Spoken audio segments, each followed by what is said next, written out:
या देवी सर्वभूतेषु मातृरूपेण संस्थिता। नमस्तस्यै नमस्तस्यै नमस्तस्यै नमो नमः। नमस्कार दोस्तों, श्री माँ ज्योतिष कार्यालय यूट्यूब चैनल में आप सभी का हार्दिक हार्दिक स्वागत है। दोस्तों, आज आपके सामने में मिथुन राशि का 2022 कैसा रह सकता है वो संपूर्ण विस्तार रखने वाला हूँ। मेरे विद्यार्थी बंधुओं के लिए कैसा रह सकता है, व्यापार बिजनेस कर रहे हैं उसके लिए कैसा रह सकता है, परिवार के लिए कैसा रह सकता है, आपके समक्ष कौन कौन सी चुनौतियां आ सकती हैं और उसकी आपको क्या सावधानी रखनी चाहिए और आपको कौन सा उत्तम उपाय करना चाहिए, कि संपूर्ण विस्तार मैं आपके समक्ष रखने वाला हूं। दोस्तों, आज मैं आपके सकारात्मक पहलू की बात करूंगा और नकारात्मक पहलू की भी बात करूंगा और उसमें आपको कौन सी सावधानी रखनी चाहिए वो भी कहूँगा। दोस्तों, शुरुआत करूँगा विद्यार्थी बंधुओं से। तो सबसे पहले 2022 विद्यार्थी बंधुओं के लिए सबसे उत्तम रह सकता है, लेकिन जून मास के बाद आपको आपकी पढ़ाई में ज़्यादा ध्यान देना होगा, क्योंकि जून मास के बाद आपके जीवन में जरूर परिवर्तन आ सकता है। आप अपनी पढ़ाई में जितना ध्यान अभी दे रहे हैं उनसे ज़्यादा आपको जून मास के बाद ध्यान देना होगा। इस समय में आपको ऐसे मित्र मिल सकते हैं जो आपके अभ्यास में संकट की स्थिति उत्पन्न कर सकते हैं, या आपके परिवार से ऐसी कोई समस्या आ सकती है जहां आपके अभ्यास में कुछ संकट आ सकते हैं, या आप किसी के साथ प्रेम संबंध में रहेंगे तो भी आपके अभ्यास में संकट आ सकता है। इसलिए जून मास के बाद किसी भी परिस्थिति में आपको आपके अभ्यास में ध्यान देना बहुत ही जरूरी है। पूरी मेहनत के साथ, पूरी लगन के साथ और किसी भी प्रकार के अन्य विचार में नहीं पड़ना है। ये आपकी पहली सावधानी मैं कह रहा हूँ। यदि आप ये सावधानी रखेंगे तो मुझे लग रहा है ये संपूर्ण वर्ष में आपको सफलता प्राप्त हो सकती है। अब मैं बात करूंगा जो व्यापारी लोग हैं, बिजनेस कर रहे हैं, उसके लिए ये वर्ष उत्तम रह सकता है, क्योंकि लाभ भुवन में राहु विराजित हैं, तो आपको बड़ा लाभ हो सकता है। आप यदि विदेश से कोई बिजनेस कर रहे हैं तो वहाँ भी आपको लाभ जरूर मिलेगा, या आप टूर ट्रैवल्स या लोहे का बिजनेस कर रहे हैं तो भी आपको उस बिजनेस में ग्रोथ बढ़ेगा, आप आगे बढ़ेंगे और आपको लाभ भी जरूर होगा। और जनवरी, फरवरी और मार्च ये 3 मास में आपकी बहुत ही उन्नति प्रगति होगी। ये बहुत ही सकारात्मक प्रभाव रहेगा, आपके बिजनेस का ग्रोथ बहुत ही आगे बढ़ेगा। लेकिन 3 मास के बाद अप्रैल मास, मई मास और जून मास तक आपको अपनी जो पार्टनरशिप में जो बिजनेस कर रहे हैं तो वहाँ आपको सावधान होना जरूरी है।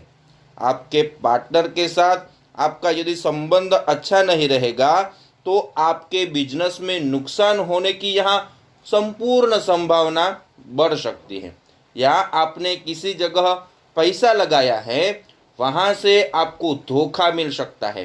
तो ये 3 मास में आपने जो भी पैसे लगाए हैं तो वहाँ से सावधान हो जाइए, या ऐसा कहा जाए कि आपके कर्मचारी के साथ आपके संबंध बिगड़ न जाए उसकी सावधानी रखनी बहुत ही जरूरी है।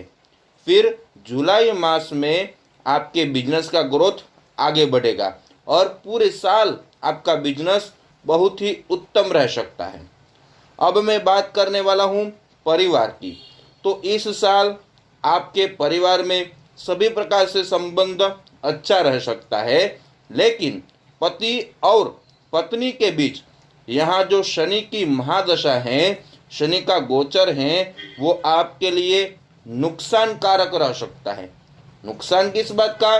तो एक दोनों के बीच में जो प्रेम होना चाहिए उस प्रेम में कमी आ सकती है, एक दोनों के बीच वहन उत्पन्न हो सकता है। इसी वजह से पति पत्नी के बीच प्रेम में कमी आ सकती है। लेकिन आप दोनों एक दूसरे के ऊपर पूरा भरोसा रखेंगे, पूरा विश्वास रखेंगे, तो आपका जीवन बहुत ही अच्छा रह सकता है। यदि आप झगड़ा करेंगे तो उसका प्रभाव आपके संतानों पर भी पड़ सकता है। इसलिए आपको इस वर्ष में जून मास तक पति को पत्नी की बात सुननी चाहिए और पत्नी को पति की बात सुननी चाहिए। दोनों के विचार एक होने चाहिए। छोटी छोटी बातों पे क्रोध नहीं करना है। यहाँ क्रोध को पूरी तरह से आपको मार देना है, क्रोध को शांत करना है। ये आपके लिए चुनौती का समय रह सकता है। सावधानी रखनी जरूरी है। इसलिए आपके परिवार में किसी भी प्रकार का कलह न हो, अशांति न हो, इस बात पे आपको पूरा ध्यान देना जरूरी है। दोस्तों, अब मैं जो नौकरी कर रहे हैं उसकी बात करूंगा। तो इस वर्ष में पहले 6 मास यानी कि जून मास तक नौकरी जो कर रहे हैं उसके लिए मुझे लग रहा है कि बहुत ही उत्तम समय रहेगा। आप बहुत साल से जो पदोन्नति के लिए इंतजार कर रहे थे वो पदोन्नति आपको जरूर प्राप्त होगी। चाहे आप प्राइवेट में नौकरी कर रहे हैं या सरकारी में, आपको बिल्कुल भी चिंता नहीं करनी है। लेकिन आपके ऊपर किसी प्रकार का आरोप न लगे, कलंक न लगे, इस बात की आपको सावधानी रखनी जरूरी है। आपको सब लोगों के साथ लेकर आगे बढ़ना है और खास तौर पर अगस्त महीने के बाद आपको थोड़ी ज़्यादा सावधानी रखनी चाहिए। अगस्त मास से दिसंबर मास तक आपको यहाँ सावधानी रखनी चाहिए। अब और एक बात बिजनेस की बता दूं कि आप कोई बिजनेस कर रहे हैं तो उसमें आपको बी प्लान भी तैयार रखना चाहिए, क्योंकि यदि ए प्लान में किसी भी प्रकार की परेशानी आ गई तो मैं बिजनेस में कैसे आगे बढ़ाऊं, उसमें आपको मदद मिलेगी। अब मैं बात करने वाला हूँ स्वास्थ्य की। तो दोस्तों, मिथुन राशि के जातकों के लिए ये चुनौती बड़ी रहेगी। इस वर्ष में बीमारी से आपका खर्च बढ़ सकता है। यहाँ आपको सावधानी रखनी चाहिए। पहले 3 मास से शायद त्वचा की बीमारी हो सकती है, आपको दांत की परेशानी हो सकती है, आपको गुप्त रोगों की वजह से परेशानी हो सकती है। यदि आप प्रवास में कहीं जाए तो वहाँ आपको खाने पीने में थोड़ी सावधानी रखनी चाहिए। आप जो खर्च कर रहे हैं उसमें आपको पूरी तरह कंट्रोल रखना चाहिए। ऐसा करेंगे तो मुझे लग रहा है कि आपको स्वास्थ्य में थोड़ी परेशानी रहेगी, लेकिन खाने पीने में, घूमने में यहाँ सावधानी बरतेंगे तो उसमें आपको पूरा शरीर आपका साथ दे सकता है। दोस्तों, आज आपके सामने मैंने 2022 मिथुन राशि के जातकों का कैसा रह सकता है ये पूरा विस्तार रखा है, लेकिन संक्षिप्त में रखा है। अब मैं उपाय बताने वाला हूँ।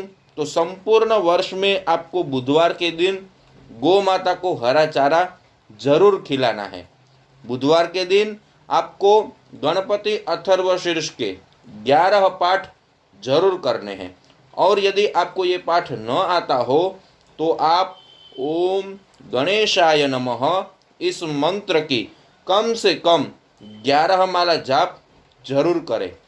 आप बड़ी ही श्रद्धा से, विश्वास से और भावपूर्ण ये करेंगे तो मुझे लग रहा है कि आपको इसका जरूर से श्रेष्ठ परिणाम प्राप्त होगा। और बुधवार के दिन गणपति जी के दर्शन आप अवश्य करें। दोस्तों, आज मैंने आपके सामने ये संपूर्ण विस्तार रखा है।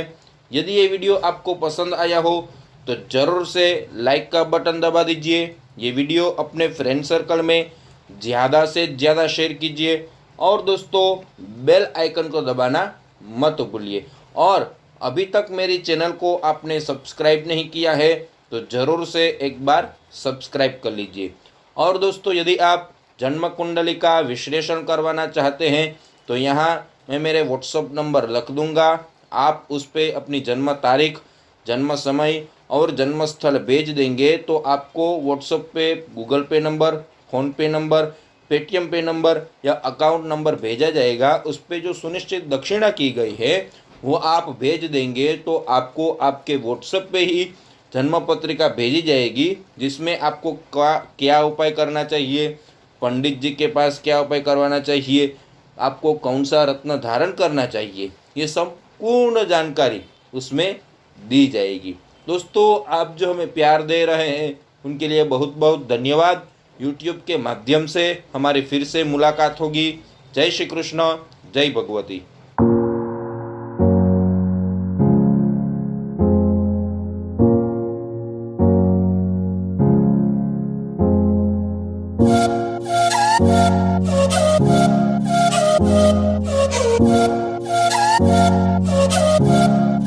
Thank you.